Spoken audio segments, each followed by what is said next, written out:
What instantly ruins a burger for you? Nothing kills a burger faster than a bad tomato. Oh, this is my camp. I will only eat tomato on a burger if it's red and in season. Miss me with that sad pink ethylene gust bullshit. Poor construction. When it flies out the other end, stick everything together with a blob of sauce. Too much sauce can make the bun disintegrate and it becomes a soggy mess. I do enjoy sauces on a burger, but to a point. If I end up having to hold a soggy mess, I'm not going to enjoy the burger nearly as much. Also, tall burgers. The two also go together to make an awful burger experience. It's called the Cheddar rule. Burger needs to be wider than it is tall. Watery old lettuce. One time I got a burger with terrible lettuce. It tasted like it came straight out of a lake. From then I avoid that place, saying they have lake lettuce low.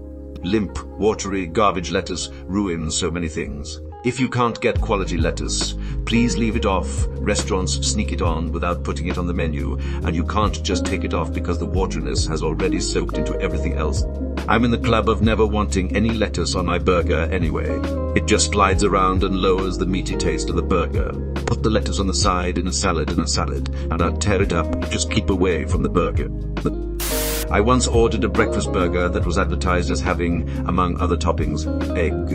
I imagine a nice fried egg, or at least a scrambled egg patty of sorts. No, the monstrosity that came out had a quartered, hard-boiled egg on it. Just terrible. What self-respecting chef would serve that?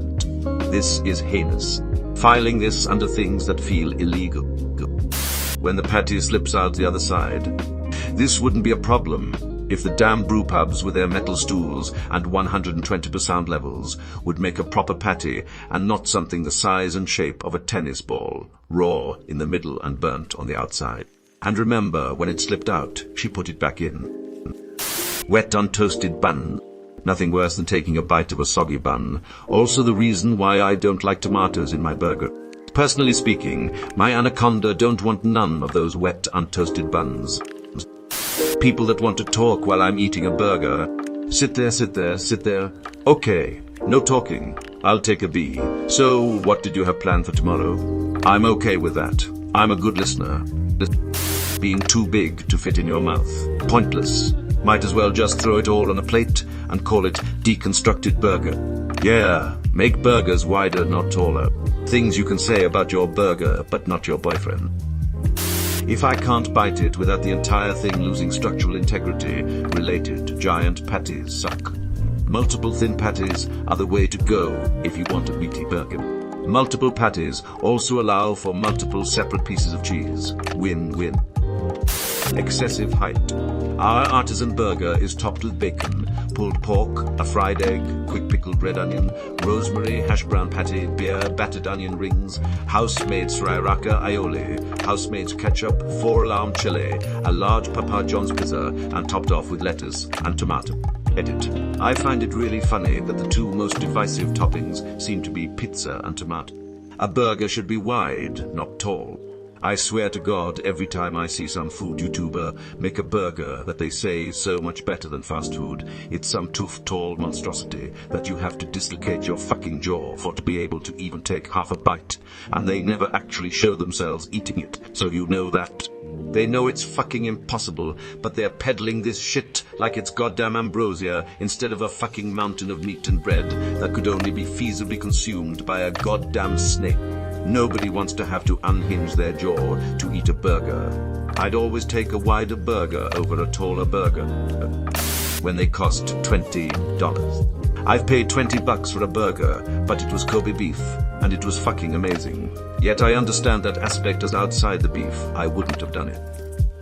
When the tomato has that hard area in the middle, the core, I guess, gross.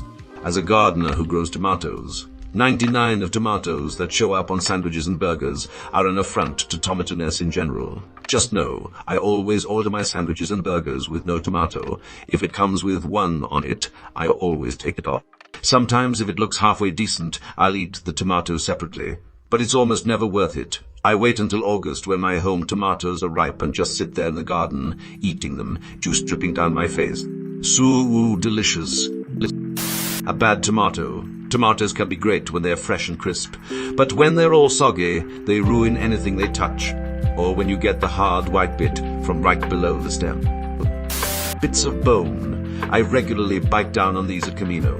I kept giving them the benefit of the doubt and tried again multiple times, but I haven't been back in a while because of it. Wait at Camino. Are you talking about Casino El Camino in Austin? Because that just happened to me the other night and I blew it off until now. Wow. This brought back some repressed trauma. I bit into a burger over 20 years ago, and it had a bone chip in it. Biting into that, not expecting it, caused my tooth to crack. That tooth later became impacted and led to the worst pain I have ever felt in my life. That was the worst burger by a long shot.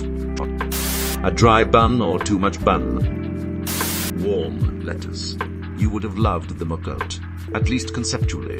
A burger served in a two-section container, one side with the top and lettuce, the other with the patty and bottom bun. Unmelted cheese. Imagine taking your first bite and everything is warm and fresh. Then your teeth hit a fucking ice block. Edit. Thank you for the comments and silver kind strangers. This is the last sub I expected to blow up on, but I'm grateful nonetheless. Sending you all my love, and I hope you guys have a wonderful night. Fibrous and hard tomato. Can't fit my hand around it, not to mind my mouth. I'll take things we wish our girlfriend said for $300, Alex. Too thick of a burger. A crispy-edged smash burger always hits. Pickles when I asked for no pickles. And you can't just pick them off. The whole fucking burger is contaminated if a pickle touches it. Even taking them off doesn't help. The pickle juice is already all over everything. Thick onion slices. Truffle oil and or truffle aioli. Tomatoes, I really don't like tomato.